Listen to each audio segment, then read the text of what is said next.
தொழிலாளர் நலத்துறை அதிகாரிகளின் தவறான செயல்பாடுகளால் புதுச்சேரியில் பல தொழிற்சாலைகள் மூடப்பட்டு வருவதாக எதிர்க்கட்சித் தலைவர் சிவா குற்றச்சாட்டு தெரிவித்துள்ளார். தனியார் நிறுவனங்களில் உள்ளூர் இளைஞர்களுக்கு 90% வேலைவாய்ப்பு வழங்க வலியுறுத்தி புதுச்சேரி வேலைவாய்ப்பு அலுவலகம் முன்பு திமுகவினர் ஆர்ப்பாட்டத்தில் ஈடுபட்டனர்.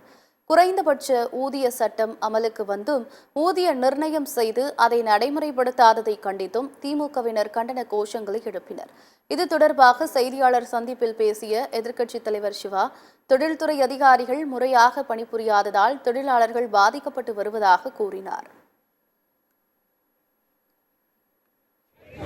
தொழிலாளிக்கும் முதலாளிக்கும் நடுவில் இருந்து சமரசம் செஞ்சு வைக்கணும்னு சொல்லக்கூடிய அதிகாரிங்க ஒரு பக்கமா முதலாளிங்க பக்கமே இருக்கிறதால முதலாளிங்க பக்கம் ஒரு பக்கம் இருந்து கெடுக்கிறாங்க, இன்னொரு பக்கம் தொழிலாளிகளுக்கு வயிற்றில் அடிக்கக்கூடிய சூழ்நிலையை உருவாக்கி இருக்காங்க.